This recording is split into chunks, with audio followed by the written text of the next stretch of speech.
you a story that is very different than reckless American and exotic Italian who disappeared, doctor.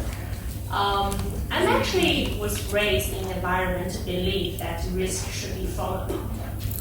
My dad is a traditional Chinese man, a professor in mathematics, and grew up post-Cultural Revolution times in China. So if you sum up all of those attributes, you can probably guesstimate his risk profile, which he passed to me.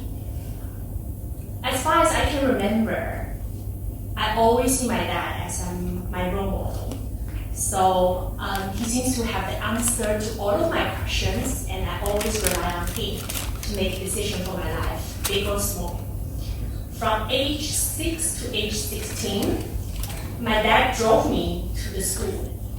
And during that time, we have all sorts of chats. Just imagine these 10 years, my only interaction with outside the world happened in his car. That's the only interaction. So back then, I remember his car is safe and secured, and I always know which destination I was heading to. The only time we had conflicts actually happened in his car. That was the time I had to decide which university I applied for. So I was really want to go for that school, well, based on my dad's math risk calculation model, there was a chance that I cannot get in. And the cost of it is I have to go for a second-tier school, which is a risk that he wants to avoid. Well, on the other side, the school he picked for me is a safe bet. As my dad always say, daughter, we're gonna play safe. What if you try and fail? I remember I get out of the car, shut down the door, turn my back, and ask myself, what if I try and get it?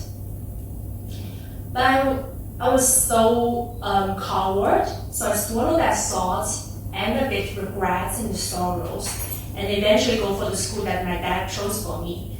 Well, I cannot stop imagining those what-if moments in my brain, that how great things could have been if I made a different choice.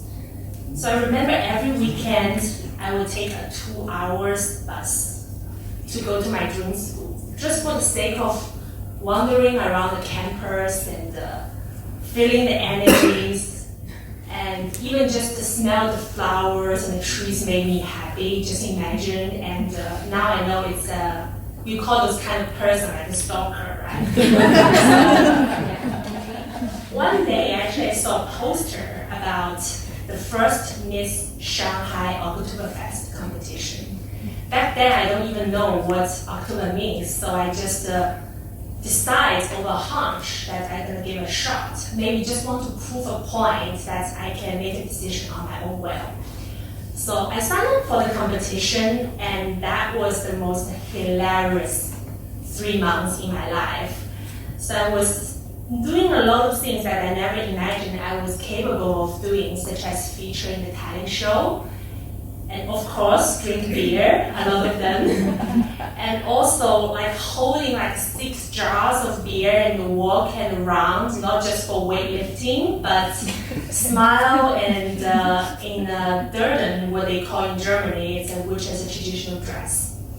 So everything started to pile up, and until it reached its climax that I had to fly to Munich for the final round of competition, which my final exam with school also going to take place. So I was having this debate in my mind that there was 2 final, which one I should go for.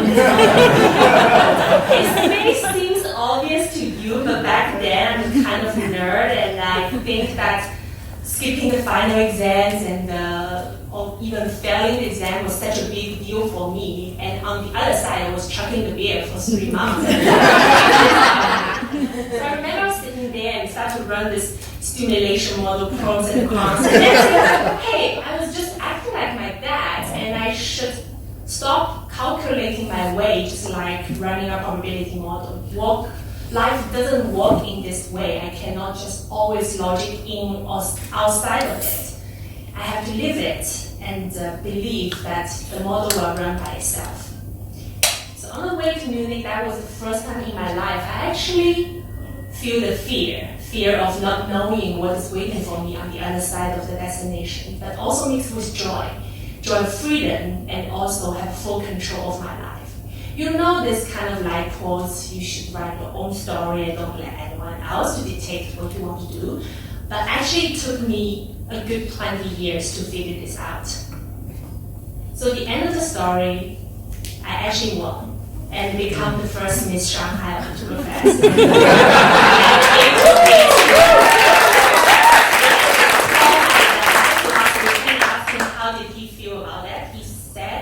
He actually initially felt pretty embarrassed because he saw the poster of me started circling around the camp, circling around the cities. And in that poster, I was holding 6 jars of beer and smiled like an idiot. But he still feel proud of me. And that little decision also changed my whole life trajectory. And it became the start of my all international adventure.